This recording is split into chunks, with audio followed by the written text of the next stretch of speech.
Hello guys, नमस्कार, very good morning. स्वागत है आप सभी का। आप देख रहे हैं हमारा YouTube channel CG competitors. Chhattisgarh सहकारिता विभाग भर्ती परीक्षा की क्लासेस लगातार जारी है और छत्तीसगढ़ सहकारी सोसाइटी अधिनियम 1960 की बातें हम लगातार कर रहे हैं। ये क्लास या बोल सकते हैं छत्तीसगढ़ सहकारी सोसाइटी अधिनियम 1960 अपने अंतिम पड़ाव की तरफ है। कुछ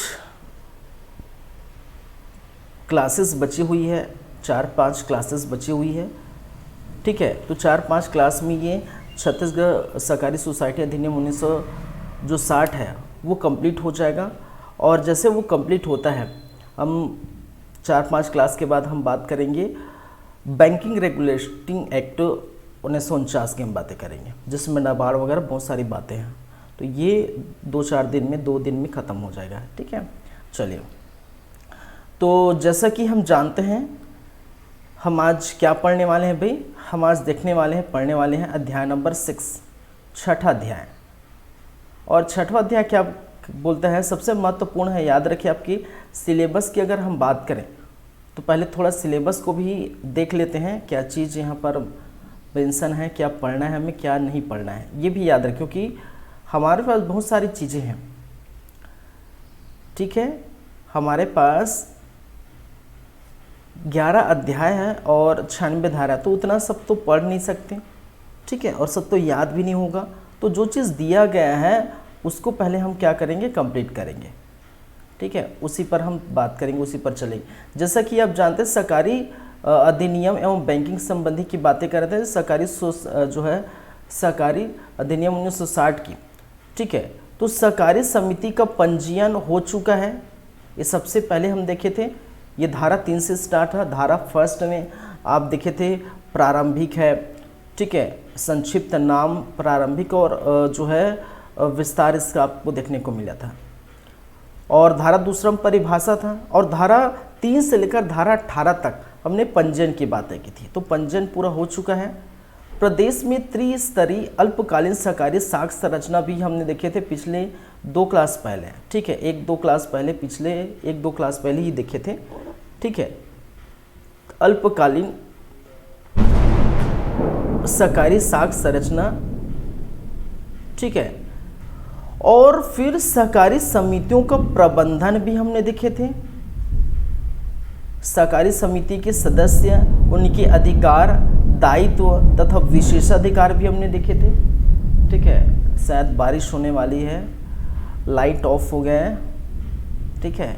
एकदम मॉर्निंग का समय है, सुबह 6 बजे का समय है, लाइट ऑफ हो गया है भाई। चलिए, फिर संपरीक्षा देखिए, अभी जो हम पढ़ने वाले हैं संपरीक्षा, जांच, निरीक्षण एवं पर्यवेक्षण, ये अभी पढ़ेंगे। फिर सोसाइटी का परिसमापन, छत्तीसगढ़ राज्य सहकारी अधिकरण, तो 1 बाकी है, 2 बाकी है और 3 टाइप की चीज़ें बाकी हैं यहाँ पर आपके अधिनियम से संबंधित, तो वो हम देखेंगे। उसके बाद रेगुलेटिंग एक्ट में देखेंगे, और रेगुलेटिंग एक्ट का, ठीक है, कौन सा भाग? पार्ट नंबर 5 जो सहकारिता से संबंधित है, उसकी ही बातें हम करेंगे, ठीक है। क्योंकि 56 आई थिंक मुझे ख्याल आ रहा है 56 इनकी क्या है, जो है धाराएं हैं आई थिंक, तो उतना हम नहीं पढ़ेंगे। 5वां अध्याय भी ही पढ़ेंगे, ठीक है। और फिर बैंकिंग से संबंधित, नाबार्ड से संबंधित बहुत सारी बातें पढ़ें। तो अभी हमारे पास क्या बाकी रह गया है? संपरीक्षा, जांच, निरीक्षण तथा पर्यवेक्षण, सोसाइटी का परिसमापन और छत्तीसगढ़ राज्य सहकारी अधिकरण, ये 3 चीज़ें बाकी है, ठीक है। तो आज की क्लास में हम वही करने वाले हैं भाई, वही देखने वाले हैं। क्लियर है बातें? चलिए, तो 58 क्या बोलता है? लेखाओं का संपरीक्षा। 58 का क्या बोलता है? संपरीक्षा बोर्ड। 58 का किसी सोसाइटी को ही नुकसान को पूरा करने की प्रक्रिया। 59 जांच। 59 का जांच में सहायता करने का कतिपय व्यक्तियों का कर्तव्य। 60 सोसाइटी की पुस्तकों का निरीक्षण।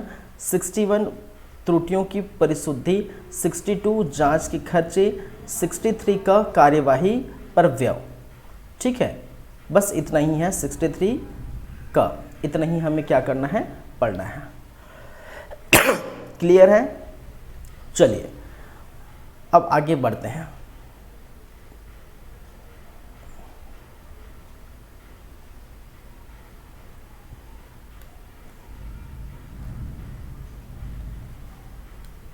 ये है हमारा छठा अध्याय। अब देखिए छठा अध्याय धारा नंबर 58 से हम स्टार्ट करेंगे। तो पढ़ते हैं। पहले इस बात को समझिए, छठा अध्याय क्या बोलता है? संपरीक्षा, जांच, निरीक्षण तथा पर्यवेक्षण। ठीक है, 4 पॉइंट है। संपरीक्षा कहने का मतलब ऑडिट करना। ऑडिट करना कहने का मतलब है जो सोसाइटी के अंतर्गत हुए लेन देन हैं, खर्चे हुए हैं, ठीक है, सभी को क्या करना है? ऑडिट करना है। ठीक है, कि भाई कितना खर्चा हुआ, किसमें कितना पैसा लगा, ठीक है, पूरा लेखा जोखा बही खाता वगैरह क्या करना है वो, ठीक है, करना है। कहने का मतलब है ऑडिट करना। तो ऑडिट कौन करेगा, कौन कराएगा? ठीक है, तो ये सारी बातें होंगी। जांच होगी, यदि सोसाइटी में किसी भी प्रकार की, ठीक है, गड़बड़ी मिलती है, घपला मिलता है बोल सकते हैं, ठीक है, कपटपूर्ण व्यवहार या कपटपूर्ण कार्य देखने को मिलता है, हानि हो रही है तो क्यों हो रही है, ठीक है, तो ये सारी बातों का जांच करना, निरीक्षण करना। ठीक है, क्या करना है? निरीक्षण करना कि क्या सही हो रहा है, क्या नहीं हो रहा है। जिस सोसाइटी जिस उद्देश्य से बना है वो उद्देश्य पे पर जो है फुलफिल वो उद्देश्य कर रहा है कि नहीं, सारी बातों का जांच करना। पर्यवेक्षण करना, देखिए निरीक्षण पर्यवेक्षण लगभग एक ही जो है मीनिंग है, लेकिन बस थोड़ा सा डिफरेंस है। निरीक्षण का मतलब निरीक्षण ही करना, मतलब जांच पड़ताल करना क्या हो रहा है कैसे। पर्यवेक्षण करना कहने का मतलब जो चीज़ घटना घटित हो रही है या फिर जो हानि हो रहा है, कुछ भी हो रहा है, ठीक है, तो पर्यवेक्षण क्या करे, पर्यवेक्षक क्या करेगा? जांच करेगा। अगर उसको सुधारना है, सुधार की स्थिति होगी तो सुधारने की भी सलाह देंगे। ठीक है, क्या है? सुधारने की भी सलाह देंगे, लेकिन निरीक्षण में सिर्फ निरीक्षण करके अपनी जो है राय, अपनी क्या है रिपोर्ट सौंपेंगे। लेकिन पर्यवेक्षण में क्या करेगा? सुधारने की भी सलाह देंगे। भाई साहब आपने ये किया है, तो यदि ये नहीं करते, इसके बदले ये करते तो ये बेटर होता। इस प्रकार से पर्यवेक्षण करना। ठीक है, तो ऑडिट, जांच, निरीक्षण, पर्यवेक्षण आदि क्या है? इस धारा के नाम है। अब हम पढ़ेंगे धारा नंबर 58, 58। धारा नंबर 58 क्या बोलता है? लेखाओं का संपरीक्षक। ठीक है, किसका? लेखाओं का संपरीक्षक। अब देखिए आगे देखते हैं। प्रत्येक सहकारी सोसाइटी संबंधित आय व्यय के लेखों का, ठीक है, संधारण ऐसे प्रारूप में करेंगे जैसे कि रजिस्ट्रार द्वारा विहित किया जाए और प्रत्येक सहकारी वर्ष के लिए लाभ एवं हानि लेखे सहकारी वर्ष के अंतिम दिवस की स्थिति के तुल पत्र पर प्रस्तुत करें। कहने का मतलब है कि सोसाइटी में जो चीज़ जितना व्यय हुआ है, जैसे कि मैंने कहा कितना खर्च हुआ है, ठीक है, किसमें कितना पैसा लगा है, कितना लाभ हुआ है, कितना हानि हुआ है, ठीक है, उस सभी का क्या करना है? जो है एक वित्तीय वर्ष आने से पहले अंतिम दिवस तक उनको क्या करना? प्रस्तुत करना है कि भाई हमने इस सोसाइटी के अंदर ये लाभ कमाया है, ये हानि हुआ है, ये हमने आय व्यय किया है, ये सारी बातों का लेखा जोखा, ठीक है, प्रस्तुत करना है। ठीक है, किसके संदर्भ में, किसके सामने या किसके जो है रजिस्ट्रार की विहित हो जाए। ठीक है, रजिस्ट्रार को ये चीज़ें, ठीक है, उनको अवगत कराना है, बताना है। क्लियर है बातें? चलिए ये हो गया। नेक्स्ट 58 कहीं क्या बोलना है? संपरीक्षा तथा संपरीक्षा फीस। अगर संपरीक्षा हो रहा है तो उसके लिए क्या फीस होगी, क्या है, जैसे हम बातें करेंगे आगे पता चल जाएगा। रजिस्ट्रार प्रत्येक वर्ष कम से कम एक बार प्रत्येक सोसाइटी के लेखाओं की संपरीक्षा करेगा। डायरेक्टली क्या कहा गया है भाई कि कौन करेगा? रजिस्ट्रार करेगा। रजिस्ट्रार प्रत्येक वर्ष कम से कम एक बार प्रत्येक सोसाइटी के लेखाओं का संपरीक्षक करेगा या किसी ऐसे व्यक्ति द्वारा जिसे उसने साधारण या विशेष आदेश द्वारा लिखित में इस निमित्त प्राधिकरण किया हो, करवाएगा। ऐसी सोसाइटी ऐसी फीस वसूल करेगा जो को विहित की जाए। ठीक है, कहने का मतलब है संपरीक्षक तथा संपरीक्षक फीस, कहने का मतलब है कि ऑडिट करना।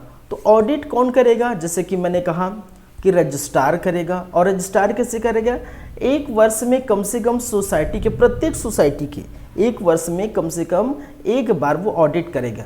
यदि भाई साहब इतने सारी सोसाइटी है उससे संबंधित रजिस्ट्रार के अंदर, तो सभी सोसाइटी में तो जा ही नहीं सकता, या सभी सोसाइटी का जो ऑडिट नहीं कर सकता। तो रजिस्ट्रार क्या करेगा, किसी व्यक्ति को, जिसको हम बोलते हैं प्राधिकृत व्यक्ति, किसी व्यक्ति को वो रखेगा और वो व्यक्ति करवाएगा कि भाई साहब, ठीक है, ऑडिट क्या कौन कराएगा, वो व्यक्ति कराएगा जो प्राधिकृत व्यक्ति कहलाएगा। और कौन रखेगा, रजिस्ट्रार नियुक्त करेगा। ठीक है, और जितना फीस है वो वसूल करेगा जो भी अपने हिसाब से। तो इसमें दिखा है। चलिए, और एक परंतु किंतु आ गया है, राज्य सरकार अधिसूचना द्वारा उसमें विनिर्दिष्ट किए जाने वाले कारणों से सोसाइटी के किसी वर्ग को भी छूट दी सकती। कहने का मतलब है ऑडिट का छूट किसी सोसाइटी को राज्य सरकार के अनुमोदन पर ये दे सकते हैं। अगर राज्य सरकार कहता है कि इस संबंधित जो सोसाइटी है उनका ऑडिट ना किया जाए, इस समय इसको छूट दिया जाए, ठीक है, तो वो छूट दे सकते हैं किसी भी स्थिति में। रजिस्ट्रार लेख बंद किए जाने वाले कारणों से किसी सोसाइटी को उस उपधारा के अधीन फीस या उसके भाग के भुगतान से भी छूट दे सकता है। तो फीस की भी छूट दे सकता है या फिर ऑडिट की भी छूट दे सकता है। तो ये बातें हैं। चलिए, लेकिन यहाँ पर एक बात याद रखनी है, परंतु यह और भी कि कोई केंद्रीय सोसाइटी, कोई शीर्ष सोसाइटी या कोई नगरीय सरकारी बैंक, ठीक है, केंद्रीय सोसाइटी, शीर्ष सोसाइटी या नगरीय सहकारी बैंक अपने लेखाओं की संपरीक्षण रजिस्ट्रार द्वारा अनुमोदित ठीक है, चार्टर अकाउंट, ठीक है, मैंने बोला चार्टर अकाउंट, CA से करवाएगी। कहने का मतलब है यहाँ क्या बोलना चाह रहा है कि कोई भी केंद्रीय सोसाइटी हो या कोई शीर्ष सोसाइटी हो या नगरीय जो सरकारी बैंक है, वो अपना ऑडिट किससे कराएगा भाई, चार्टर्ड अकाउंट से कराएगा। लेकिन चार्टर्ड अकाउंट से कराएगा, और किस चार्टर्ड अकाउंट से कराएगा कि रजिस्ट्रार जिस चार्टर अकाउंट को अनुमति दी है या रजिस्ट्रार जिस चार्टर अकाउंट को अनुमोदित किए हैं, ठीक है, ऐसे चार्टर्ड अकाउंट से केंद्रीय सोसाइटी, शीर्ष सोसाइटी और नगरीय सोसाइटी नगरीय सरकारी बैंक क्या करेगा, ऑडिट कराएगा। अपनी मर्जी से नहीं कराएगा कि भाई किसी CA को या चार्टर्ड अकाउंट को पकड़ के हम ला दें ऑडिट करा दें, नहीं। वो CA कौन होगा, जो रजिस्ट्रार द्वारा अनुमोदित की होगी, रजिस्ट्रार द्वारा उसको रखा गया होगा, ऐसे CA। क्लियर है बातें। चलिए, परंतु यह और भी कि यदि वहां संपरीक्षण रिपोर्ट पूर्ण होने या जारी होने के पश्चात कोई वित्तीय अनियमितता या गबन की शिकायत होती है तो रजिस्ट्रार इस प्रयोजन के लिए विशेष संपरीक्षा हेतु आदेश दे सकता है। कहने का मतलब है ऑडिट करा लिए, और ऑडिट में लगता है भाई साहब इन्होंने पैसा का गबन किया, घपला किया है, ठीक है, पैसा इधर का उधर किया है, जितना आय दिखाना था उससे कम दिखा रहा है और पैसा वहाँ लगाया दूसरी जगह, ठीक है। कहने का मतलब गबन समझ गया ना, गबन किया, घपला किया है जो भी। तो ऐसी स्थिति में क्या करेगा, ऐसी स्थिति में अगर कोई शिकायत करता है या उनको लगता है कि गबन हुआ है, तो ऐसी स्थिति में संपरीक्षा हेतु जो है आदेश दे सकता है, ठीक है। क्या है, रजिस्ट्रार संपरीक्षा हेतु क्या कर सकता है और आदेश दे सकता है, ये याद रखेंगे, ठीक है। चलिए, यहाँ अब देखिए, यहाँ कोई इंपॉर्टेंट चीज है नहीं है, ठीक है।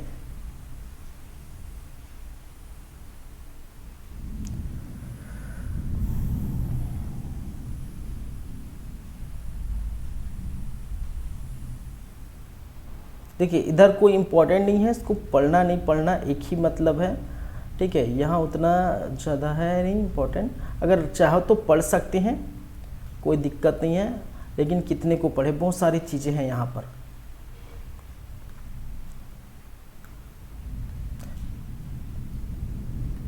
ठीक है, इम्पोर्टेंट तो उतना नहीं है। चलिए नेक्स्ट हम चलते हैं।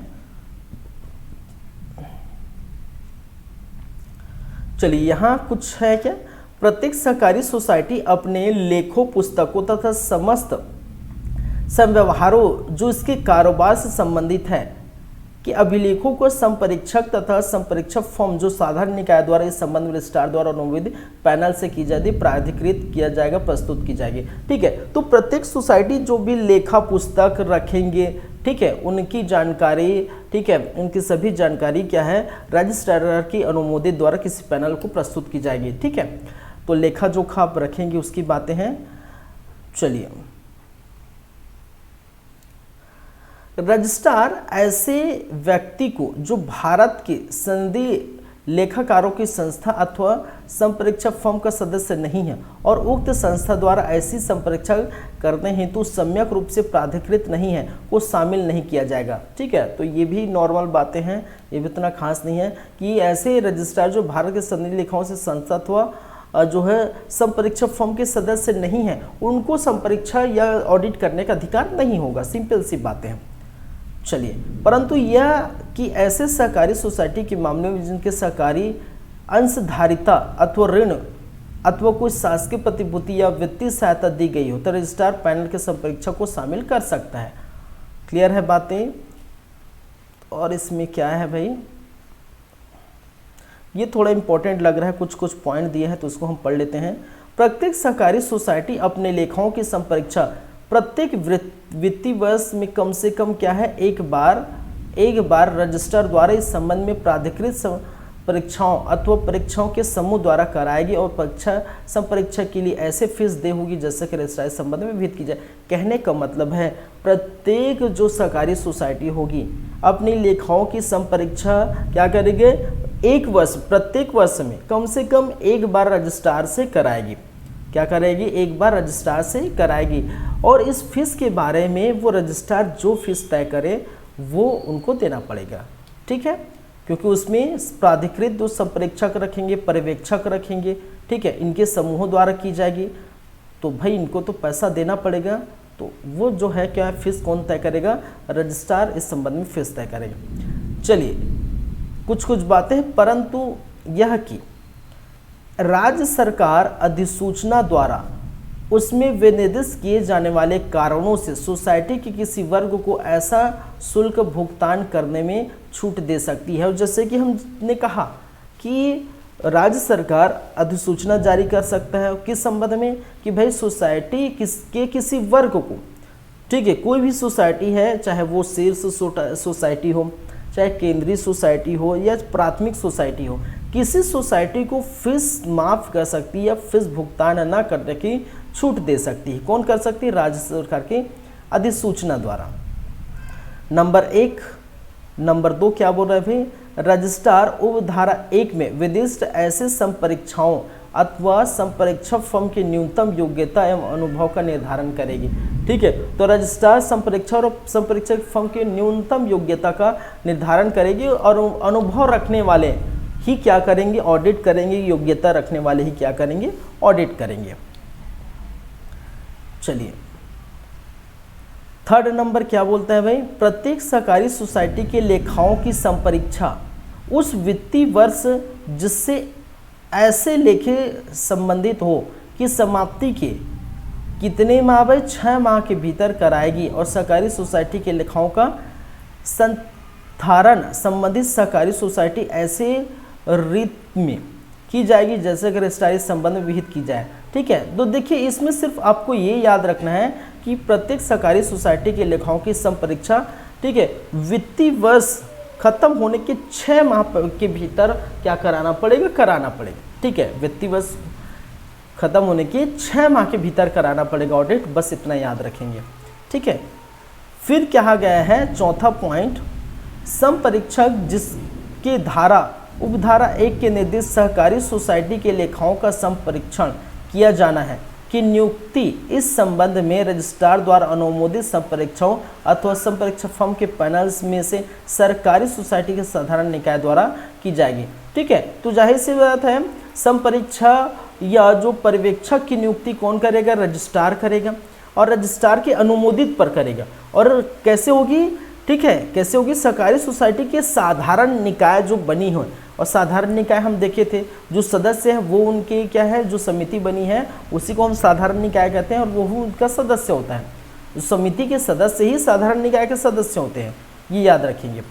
चलिए अब देखिए यहाँ पर क्या लिखा है, परंतु यह और भी यदि वहाँ संपरीक्षण रिपोर्ट पूर्ण होने या जारी होने के पश्चात कोई वित्तीय अनियमितता या गबन की शिकायत होती है तो रजिस्ट्रार इस प्रयोजन के लिए विशेष संपरीक्षक आदेश दे सकता है। तो फिर से वही बात दोहराई गई है भाई कि यदि किसी भी प्रकार का गबन घपला होता है तो संपरीक्षक क्या कर सकता है, विशेष संपरीक्षा हेतु क्या कर सकता है, आदेश दे सकता है कि भाई एक बार और ऑडिट करो, पता तो चले कितना गबन किया है, आपने तो कर दिया ठीक है, विशेष और हम संपरीक्षक रखेंगे।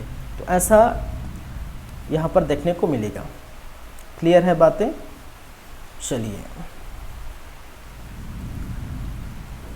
1 मिनट थोड़ा वेट करें।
चलिए कंटिन्यू करें।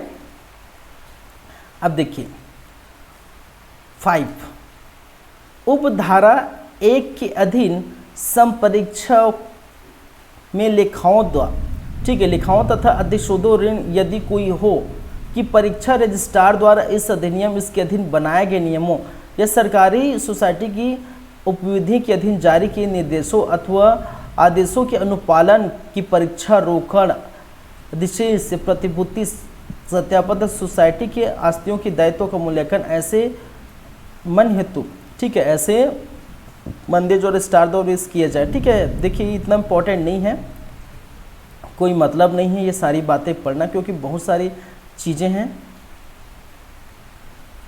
ठीक है, ये भी आपके लिए इम्पोर्टेंट नहीं है। चलिए बस जितना मैं बोल रहा हूँ उतना ही पढ़िए भाई, क्योंकि बहुत सारी बातें हैं इसमें तो वो हम नहीं कर पाएंगे, याद ही नहीं हो पाएगा ये सारी बातें। चलिए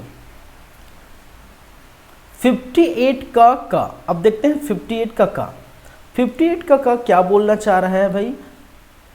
संपरीक्षा बोर्ड, इसको पढ़ते हैं थोड़ा। किसी सोसाइटी या सोसाइटी के वर्ग संपरीक्षा तथा उसके पर्यवेक्षण का संचालन करने के प्रयोजन से राज्य सरकार एक संपरीक्षक बोर्ड का गठन करेगी जो रजिस्ट्रार की ऐसी शक्तियों को प्रयोजन कर सकेगा जिसे राज्य सरकार अधिसूचना द्वारा इस नियमित विदिष्ट करे और इन शक्तियों का प्रयोग संपरीक्षक बोर्ड रजिस्ट्रार को अपवर्जित करते हुए करेगा। कहने का मतलब है कि एक संपरीक्षक बोर्ड तैयार की जाएगी, एक संपरीक्षक बोर्ड जो है क्या किया जाएगा, का गठन किया जाएगा। तो संपरीक्षक बोर्ड का गठन कौन करेगा भाई, एक राज्य सरकार करेगी। ठीक है, और रजिस्ट्रार की शक्ति उस संपरीक्षक बोर्ड में चली जाएगी। संपरीक्षक बोर्ड जैसे रजिस्ट्रार की शक्ति थी, क्या शक्ति थी कि भाई जो है संपरीक्षकों का क्या करना है, उसको दौमित करना है, ठीक है, पर्यवेक्षक को रखना है, प्रवेश करना है।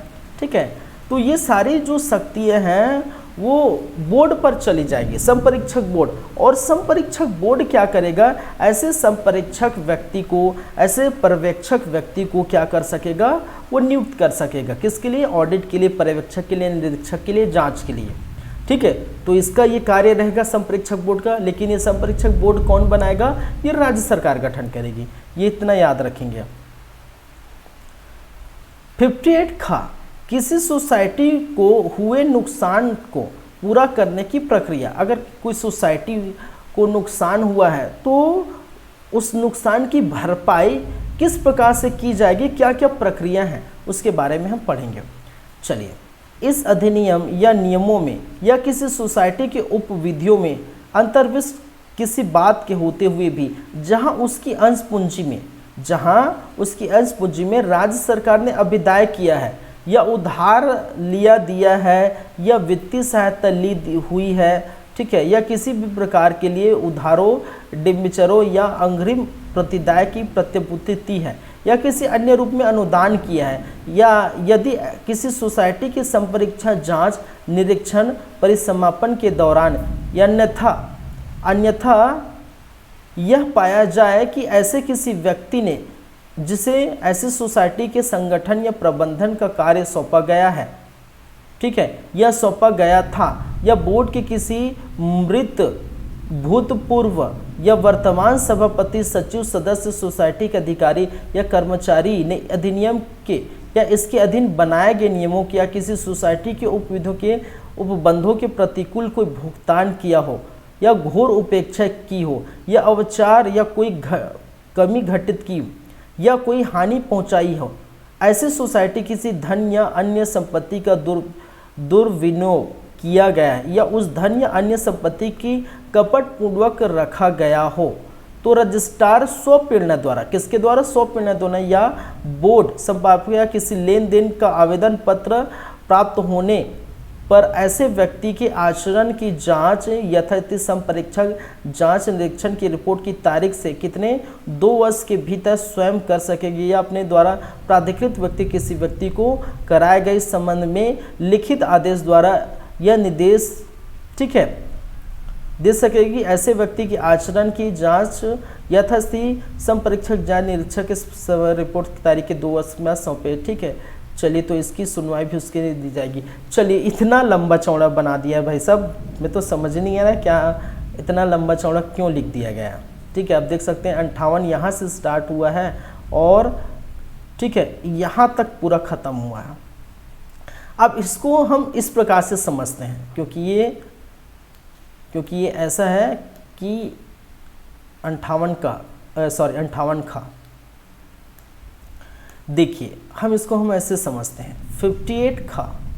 अब 58 क्या खा है, नुकसान की भरपाई। हम डायरेक्ट बोल सकते हैं नुकसान की भरपाई की प्रक्रिया,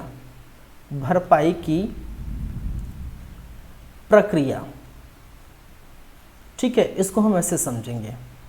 अब देखिए क्या होगा, मैंने क्या कहा, कोई सोसाइटी होगी, समझिएगा, कोई सोसाइटी होगी और सोसाइटी के जो भी सदस्य हैं, यहाँ तो पैसा लगाए होंगे जाहिर से बात, ठीक है।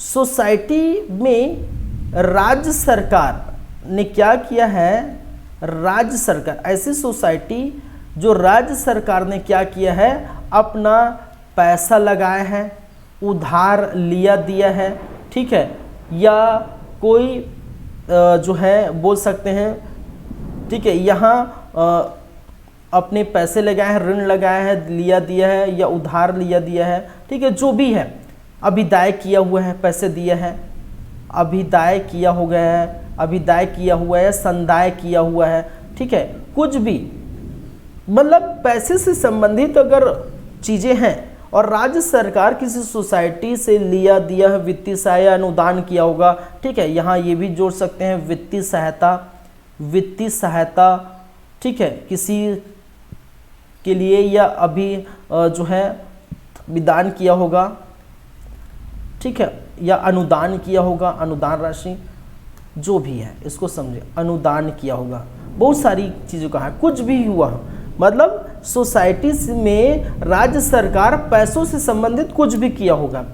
देखिए ऐसे सोसाइटी की क्या की जाएगी, जांच की जाएगी, ऐसे सोसाइटी की क्या की जाएगी, जांच की जाएगी, ठीक है। और ऐसे सोसाइटी में यदि किसी भी प्रकार का छल कपट दिखता है, ठीक है, क्या है, छल कपट दिखता है या क्या बोल सकते हैं कपटपूर्ण क्या, ठीक है, कार्य दिखता है या कोई गबन दिखता है या किसी भी प्रकार का कुछ भी, ठीक है, हानि पहुंचती है, हानि होता है, ठीक है, जांच में किसी भी प्रकार की हानि पहुंचती है, किसी भी प्रकार का नुकसान पहुंचता है, ठीक है, तो जांच के बाद कितने 2 वर्षों कितने वर्ष का समय दिया जाएगा, उनको 2 वर्ष का समय दिया जाएगा और 2 वर्ष में अपनी जो भी है रिपोर्ट वगैरह पूरा तैयार करके क्या करे, रखे, ठीक है। 2 वर्ष का उनको क्या करेगा, नुकसान की भरपाई के लिए क्या है, हम देख रहे हैं 2 वर्ष का समय दिया जाएगा,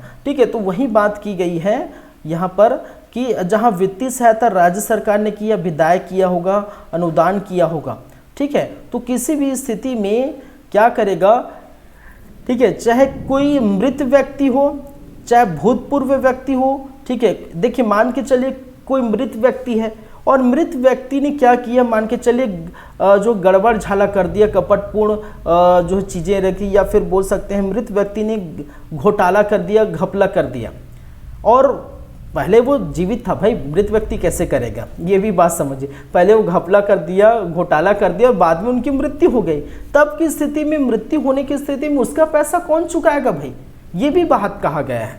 भाई वो तो आदमी मर गया, भाई तो मर गया जो सदस्य था, ठीक है, इन्होंने घपला किया, घोटाला किया है, हानि पहुंचाई है, क्षति पहुंचाई है सोसाइटी में, और बाद में उसकी मृत्यु हो गई, तब की स्थिति में भी कहा गया कि उसका नुकसान की भरपाई कौन करेगा, वो तो मर गया। तो ये भी हम नीचे देखेंगे, ठीक है। पहले तो ये देख लेते हैं, चाहे मृत व्यक्ति हो, ठीक है, भूतपूर्व वर्तमान सभापति हो, कोई भी अधिकारी कर्मचारी इस अधिनियम या अधीन बनाए गए नियमों में यदि प्रतिकूल भुगतान कर जाता है, ठीक है, नियम के अनुकूल नहीं रहता, प्रतिकूल मतलब नियम के जो है विरुद्ध कार्य करता है, तो घोर उपेक्षा करता है, ठीक है, कोई कमी घटित होती है, हानि पहुंचता है, ठीक है, किस धन का अन्य संपत्ति का दुरुपयोग होता है, कपटपूर्ण जो है और पैसे को रखा गया हो, तो रजिस्ट्रार, देखिए रजिस्ट्रार स्वप्रेरणा द्वारा, कौन करेगा ऐसी, रजिस्ट्रार अपने खुद के स्वप्रेरणा द्वारा, या फिर कोई व्यक्ति उनसे क्या करेगा, लिखित शिकायत करेगा कि भाई लेन देन में इधर उधर में कोई घपला हुआ है तो आप इसकी क्या करें, जांच कराएं।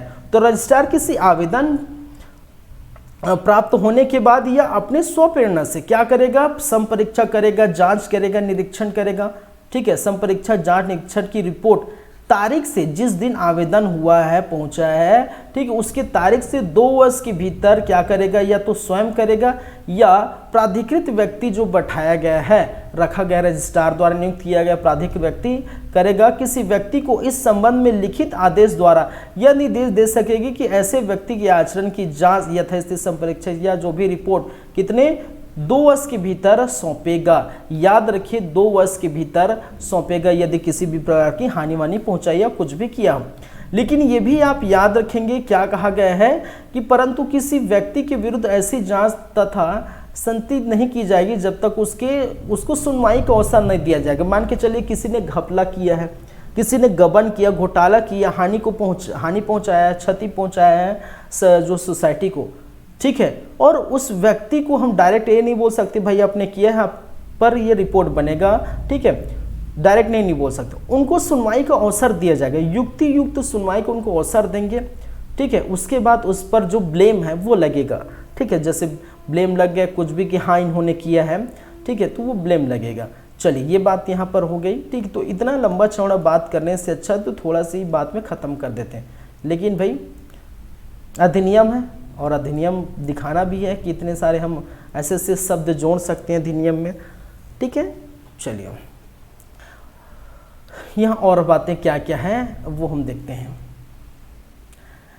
यदि उपधारा 1 के अधीन की गई जांच रजिस्ट्रार का यह समाधान हो जाए, ठीक है, इस उपधारा के अधीन आदेश लेने के लिए पर्याप्त आधार है, तो ऐसे व्यक्ति से या किसी मृत व्यक्ति की दशा में उसकी वित्तीय प्रतिनिधित्व से उसकी संपदा विरासत में प्राप्त करे, यह अपेक्षा करते हुए आदेश कर सकेगा कि ऐसी दर जैसे कि रजिस्ट्रार न्याय संगत तथा सम्यक समझे संगणित किए गए ब्याज सहित उस धन संपत्ति या उसके किसी भाई का संप्रदाय प्रतिसंदा या प्रत्यावर्तन करे या अभिदाय खर्चों को प्रतिष्ठान भुगतान ऐसे सीमा तक कर सके जैसे रजिस्ट्रार न्याय संगत का समझे। परंतु इस धारा के अधीन कोई भी आदेश तब तक नहीं किया जाएगा जब तक इस मामले को सुनवाई के युक्तियुक्त अवसर नहीं दिया जाएगा। ठीक है, परंतु यह और भी है कि मृतक के किसी विधिक प्रतिनिधि का दायित्व मृतक की उस संपत्ति जो कि ऐसे विधिक प्रति के हाथ में आई है जो सीमा तक होगी। देखिए सारी बातों को मैं बताता हूँ यहाँ से यहाँ तक। ठीक है, पहले समझने की कोशिश करिए। ठीक है, क्या कहा गया है, हमने स्टार्टिंग में क्या कहा भाई कि अगर कोई गबन करता है, घपला करता है, घोटाला करता है तो क्या करेगा, जांच बैठाएगा, जांच कराएगा, हानि पहुंचाता है, किसी भी प्रकार का जो है कपटपूर्ण अगर कार्य करता है तो ठीक है वो कर लिए। अब जांच में ये पता चला कि वो फलाना व्यक्ति ने क्या किया है, घोटाला किया, गबन किया है, सोसाइटी को हानि पहुंचाया है। ठीक है, तो वो क्या करेगा, वो जो भी व्यक्ति होंगे ठीक है उनसे वसूलेगा, वैसा क्या करेगा, पैसा वसूलेगा। तो उनकी जो भी संपत्ति होगी, उसके पास मोटरसाइकिल होगी, उसके पास गाड़ी होगा, उसके पास ज़मीन होगी, तो वो अपने कब्जे में ले सकते हैं, कुछ भी है ठीक है उनके कब्जे में ले सकते हैं। या आप बोल सकते हैं इसकी क्षति पूर्ति करिए, पैसा दीजिए जितना हो रहा है। ठीक है, अगर नहीं करते हैं तो वो क्या करेगा, अपने बस में ले लेगा। ठीक है, तो ये तो हुई उनकी बातें, ये तो हुई उनकी बातें। लेकिन एक और बातें कहा गया है कि यदि यहीं पर यदि कोई मृत व्यक्ति है, कहने का मतलब है कोई व्यक्ति जिन्होंने गबन किया, घोटाला किया है, हानि पहुंचाई, क्षति पहुंचानी सोसाइटी को, ठीक है, और वो बाद में उनकी मृत्यु हो गई और बाद में ये पता चलता है, ऑडिट से, जांच से ये पता चलता है कि वो व्यक्ति जो मृत हो गया है उन्होंने ऐसा किया है, हानि पहुंचाई है, घोटाला किया है, तो ऐसे संदर्भ में उस व्यक्ति का जो वारिस होगा, मान के चलिए ठीक है किसी परिवार में, ठीक है किसी के पिता ने ऐसा किया है, तो उसके जो बच्चे, वारिस कौन होगा, उसके बच्चे होंगे, या उसके परिवार में जो भी वारिस होगा, ठीक है, तो उनको ये दिया जाएगा कि भाई साहब आप क्या करिए, आपके पिता ने या आपके जो भी है, ठीक है, आपके पिता या आपके जो भी थे उन्होंने क्या किया, गबन किया, घोटाला किया, तो आप क्या करिए, इसकी क्षतिपूर्ति करिए। ठीक है, तो वो क्षतिपूर्ति कितना करेगा, तो याद रखिए क्षतिपूर्ति उतना ही करेगा जितना उनके सीमा तक होगी। सीमा तक होगी कहने का मतलब है कि उनको उस सोसाइटी से जितना मिलने वाला था, उस सोसाइटी से जितना लाभ उनको मिलने वाला था, उन्हीं के लाभ के आधार पर उतना ही वो रकम अदा करेंगे। समझ गए मेरी बातें, मैंने क्या कहा फिर से दोहराता हूँ। अगर किसी मृत व्यक्ति के संदर्भ में ये बात उठती है कि मृत व्यक्ति जो पहले क्या किया था, गबन घोटाला किया था, तो मृत व्यक्ति तो रहा नहीं, तो उसकी भरपाई कौन करेगा, नुकसान की भरपाई उनके वारिस करेंगे। तो वारिस कैसे करेगा, वारिस को मिलने वाला, सोसाइटी से मिलने वाला जो लाभ होगा उतने ही उतना ही रकम, मान के चलिए उनको 10,000, उन्होंने जितना भी घपला किया लेकिन सोसाइटी से उनको लाभ 10,000 12,000 जितना मिले तो उतने ही राशि उनको लौटाएगा। ठीक है, ये कहा गया। ये नेक्स्ट ये पॉइंट आप समझिए। ठीक है, ये जो पॉइंट है इसको थोड़ा समझिए। ठीक है, इसको मैं अगर देखूं तो इसको दोहरा देता हूं। ये जो पॉइंट मैंने लिखा है यही कह रहा है कि परंतु यह और भी कि मृतक के किसी विधिक प्रतिनिधित्व, विधिक प्रतिनिधित्व कहने का मतलब है कि वारिस या दायित्व मृतक की उस संपत्ति जो कि ऐसे विधिक प्रतिनिधि के हाथ में आई हो की सीमा तक, हाथ में आई हो की सीमा तक जितना सोसाइटी को लाभ मिलने की उम्मीद थी उतने ही पैसे वो वापस करेगा क्षतिपूर्ति के लिए, मृतक का कोई वारिस। ठीक है, ये समझिएगा। समझ गए मेरी बातें, क्लियर है? ठीक है, चलिए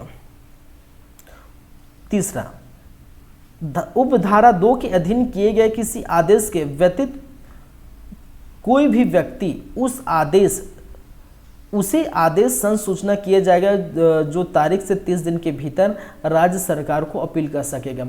ठीक है, ये भी है। हाँ, ये भी याद रखिए, युक्ति युक्त अवसर हमेशा देखिए, जहाँ पर कुछ होता है तो वहाँ पर अगर किसी को भरपाई के लिए बोलता है या किसी को कुछ भी हो रहा होगा कुछ भी, तो उस संबंध में याद रखें उनको हमेशा अवसर दिया जाएगा भाई, युक्ति युक्त अवसर उनको हमेशा दिया जाएगा अपने पक्ष में बोलने के लिए, ठीक है, अपने पक्ष में बोलने के लिए उनको अवसर हमेशा दिया जाएगा, ये याद रखेंगे, ठीक है। तो देखिए एक चीज और यहाँ पर लिखा गया है कि यदि इसके अधीन किसी आदेश के व्यतीत व्यक्ति को, व्यथित व्यक्ति क्या है, व्यथित व्यक्ति, देखिए व्यथित व्यक्ति का जिक्र हमेशा हो रहा है जितने धारा हो पढ़ रहे हैं। व्यथित व्यक्ति का मतलब है पीड़ित व्यक्ति, ठीक है, जिन्होंने नुकसान किया है वो व्यथित व्यक्ति कहलाएंगे, पीड़ित व्यक्ति कहलाएंगे, ठीक है। तो व्यथित व्यक्ति भी, ठीक है, उसे आदेश संसूचना की जाने की तारीख से कितने 30 दिन के भीतर क्या करेगा, राज्य सरकार को अपील कर सकेगा, ठीक है। कितने दिन के, 30 दिन के भीतर, कहने का मतलब है कि 1 माह के भीतर राज्य सरकार से अपील कर सकेगा कि भाई साहब हमने नहीं किया, ठीक है, हमारे लिए जबरन ये क्या बोल रहे हैं, नुकसान की भरपाई करने के लिए बोल रहे हैं, ठीक है। तो अपील कैसे कर सकते हैं, किसको कर सकते हैं, आवेदन से किसको कर सकते हैं, राज्य सरकार को, ठीक है, राज्य सरकार को वो अपील कर सकता है। इस बात को लेकर क्लियर है।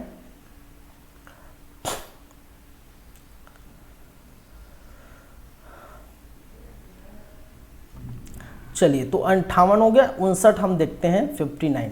तो इस प्रकार से चीजें हो सकती हैं यदि गबन कर दो कोई, ठीक है।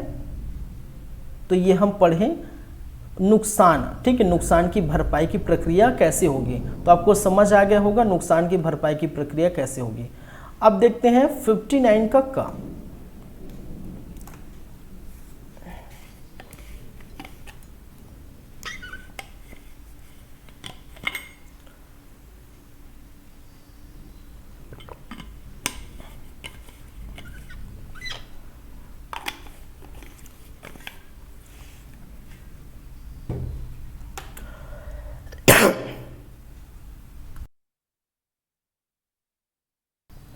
चलिए 59 का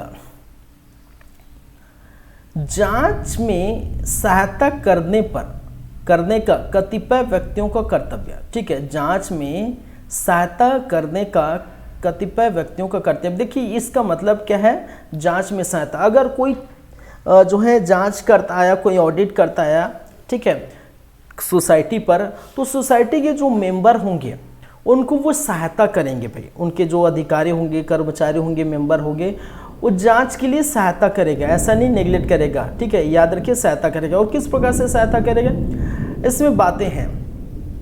चलिए, सोसाइटी के समस्त अधिकारी, सदस्य, भूतपूर्व सदस्य जिनके संबंध में जांच हो रही है तथा कोई अन्य व्यक्ति जो जांच कराने वाले अधिकारी के राय में सोसाइटी के संबंधित जानकारी, पुस्तकों, कागज पत्रों का कब्जा रखे हुए हैं, जांच करने वाले अधिकारी को ऐसी जानकारी जो कि उसके कब्जे में हो देंगे तथा सोसाइटी के संबंधित समस्त पुस्तकें, कागज पत्र जो उनकी अभिरक्षा में हो तथा उनकी शक्ति के अधीन हो पेश करेंगे तथा जांच के संदर्भ में इस प्रकार की समस्त सहायता देंगे जो युक्त रूप से दे सकेगा, ठीक है। तो आपको समझ में आ गया होगा, मैंने जो लाइन लिखा है वही है, अंदर जो भी बातें हैं, जो फर्स्ट में 59 का कम है, जांच में सहायता करने का कतिपय व्यक्तियों का कर्तव्य। तो कहने का मतलब एक सोसाइटी में अगर कोई जो है अधिकारी है, ठीक है, कोई सदस्य है, कोई कर्मचारी है, ठीक है, तो वो क्या करेगा, जांच में जो उनको लग रहा है सहायता वो करेगा,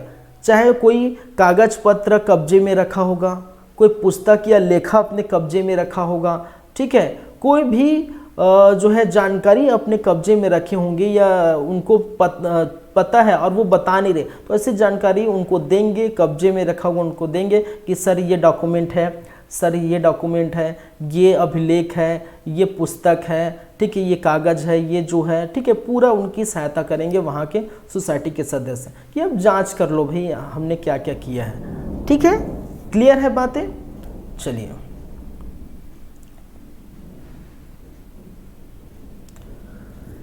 अब बात करते हैं सेकंड, लंबा चौड़ा बातें यहाँ पर भी आपको देखने को मिलेगा।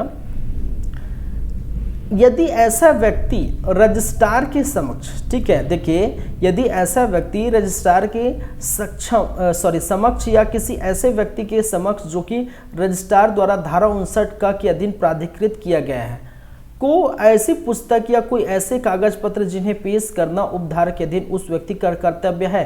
पेश करने से क्या करता है भाई साहब, इनकार करे या किसी ऐसे प्रश्न का जो कि उससे रजिस्ट्रार द्वारा प्राधिकृत किए गए व्यक्ति द्वारा किया जाए उत्तर देने से इनकार करे तो रजिस्ट्रार या रजिस्ट्रार द्वारा प्राधिकृत किसी व्यक्ति उस व्यक्ति, ठीक है, कह गया व्यक्ति उस व्यक्ति को प्रमाणित कर सकेगा और रजिस्ट्रार कोई ऐसा कथन जो कि प्रतिवाद में दिया गया सुनने के पश्चात, ठीक है, व्यक्तिक्रमी को शास्ति के रूप में 1000 रुपये से अधिक नहीं होगी दंडित कर सकेगा। इस धारा के अधीन शास्ति के रूप में अध्यारोपित की गई राशि अधिकारिता रखने वाले मजिस्ट्रेट को रजिस्ट्रार द्वारा या उसके द्वारा प्राधिकृत व्यक्ति या आवेदन किए जाने पर मजिस्ट्रेट द्वारा किसी प्रकार वसूली होगी मानी जाएगी, वह स्वयं उस मजिस्ट्रेट या अधिरोपित किया गया जुर्माना हो। ठीक है, देखिए इन सारी बातों का सार मैं समझाता हूँ।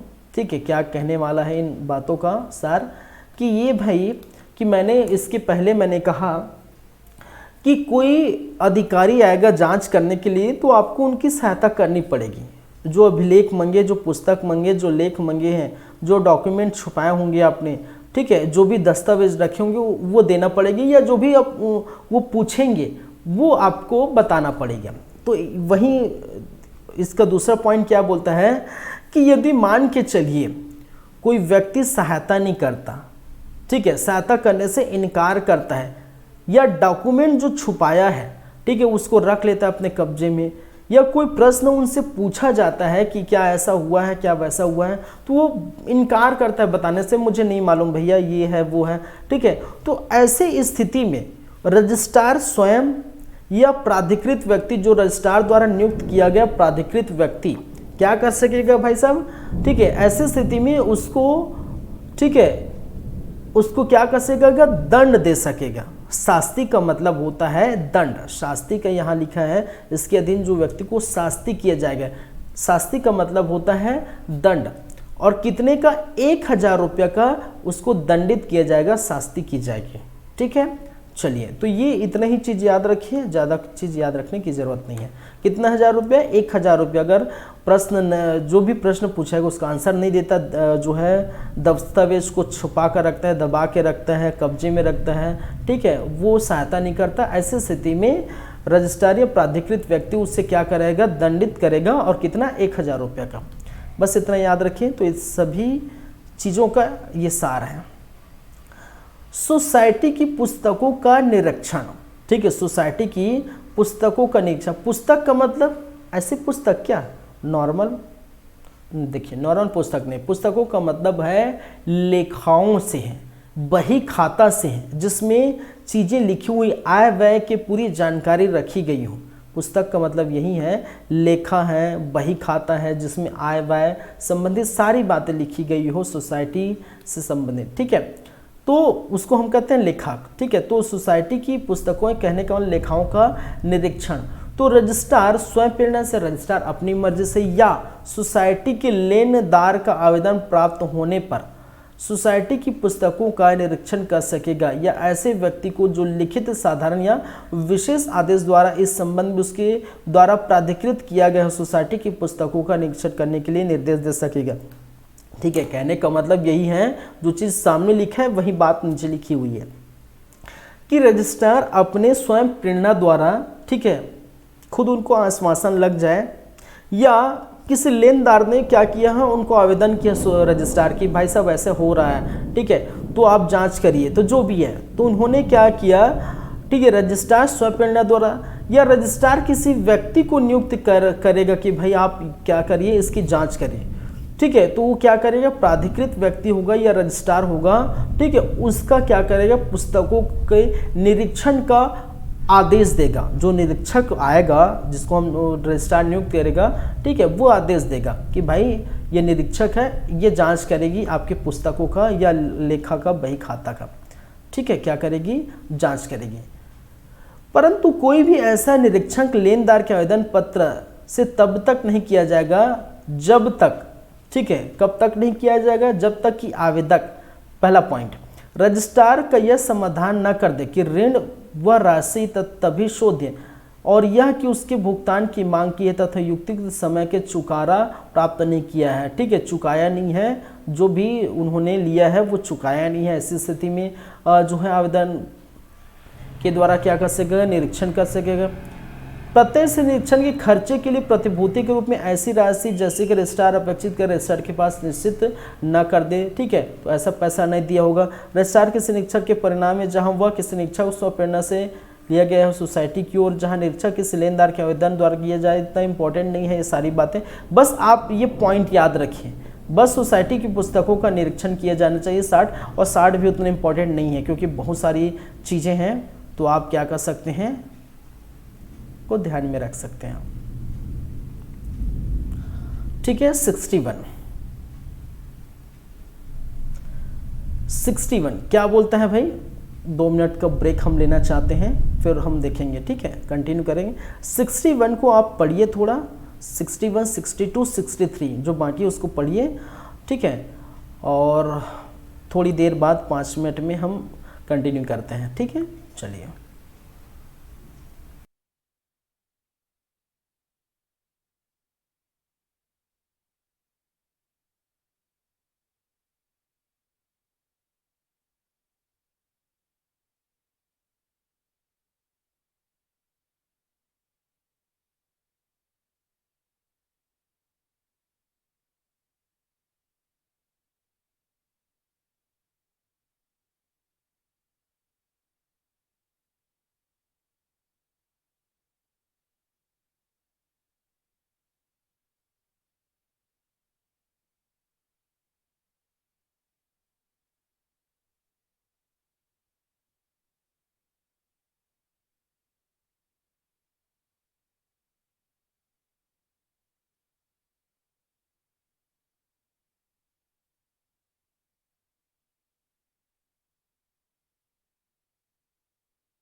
चलिए कंटिन्यू करते हैं।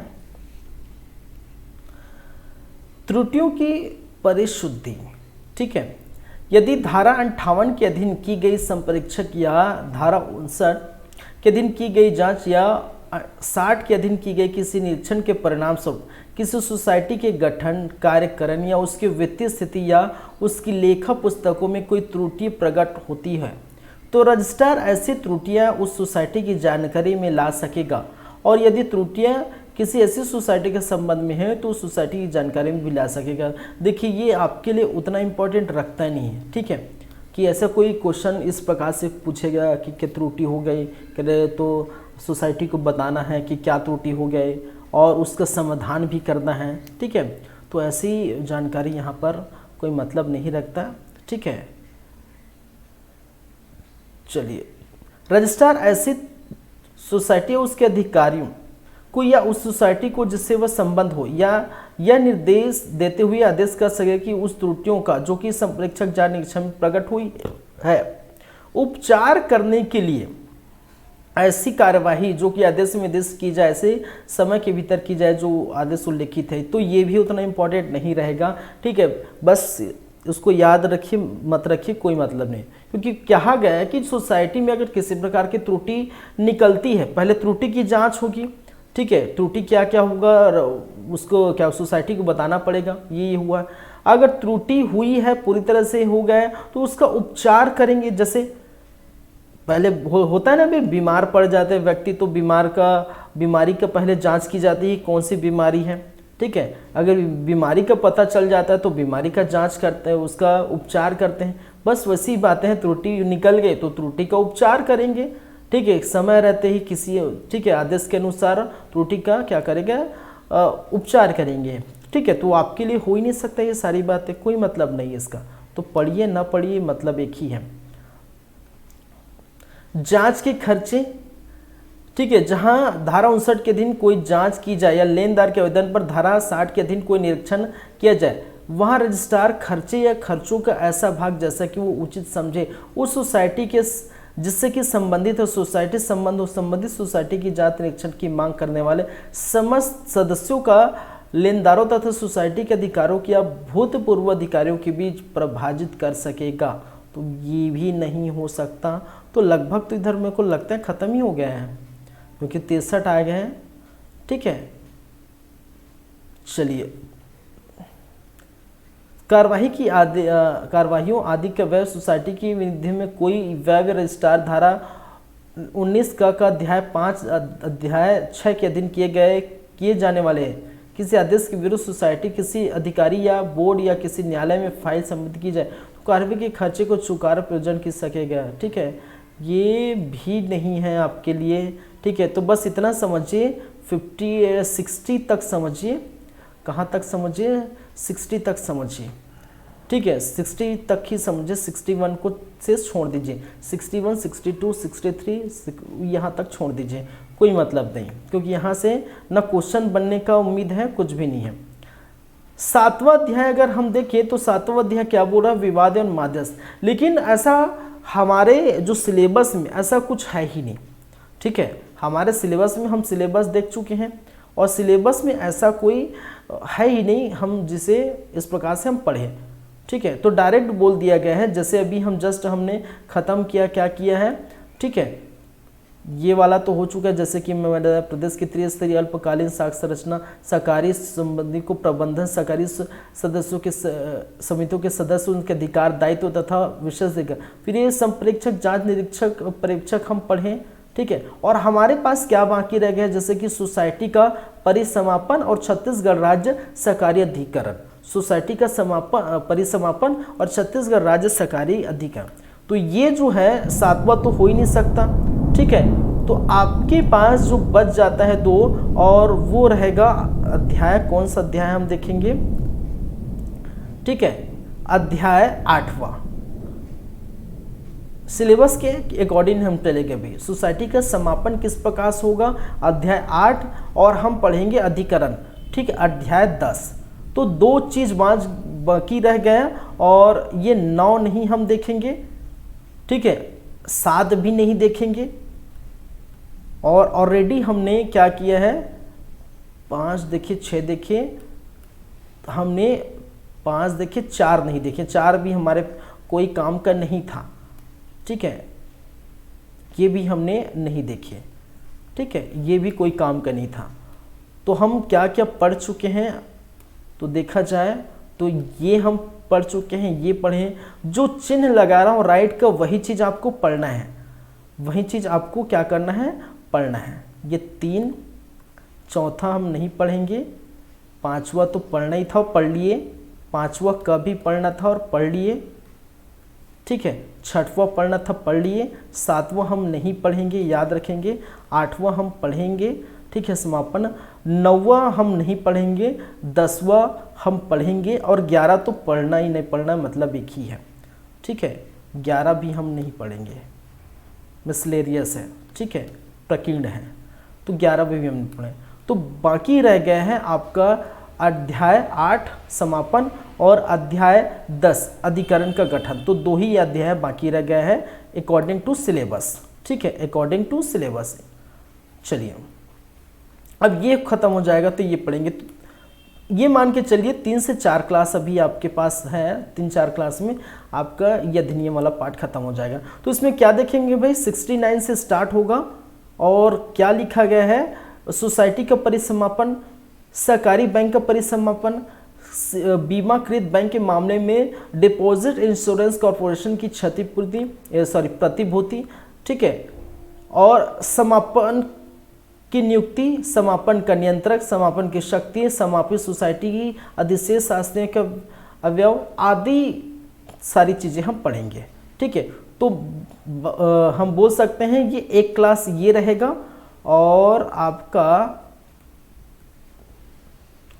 2 क्लास ये रहेगा, मान के चलिए, ठीक है, ये 2 क्लास रहेगा, 2 क्लास इसका रहेगा और आपका 1 क्लास उसका रहेगा। चलिए तो 3 क्लास है, 3 क्लास के बाद आपका ये अधिनियम वाले पार्ट आपका हो जाता है खत्म। क्लियर है यहाँ तक? तो 18वां आज क्लास है, 19-20 क्लास तक आपका पूरा कंप्लीट हो जाएगा। चलिए तो क्लास को यहीं पर रखते हैं हम, ठीक है। 2 क्लास और बाकी रह गए हैं, 3 क्लास, उसमें हम देखे हैं 2 से 3 क्लास, 2 भी हो सकता है, ठीक है। चलिए कोशिश करेंगे 2 क्लास में ख़त्म करने की, 8वां को 1 क्लास और जो है 10वां को 1 क्लास, ठीक है। इस प्रकार से हम ख़त्म कर दें तो 20 क्लास में हो जाएगा, ठीक है। चलिए thank you guys, thank you class, धन्यवाद, मिलते हैं नेक्स्ट टाइम।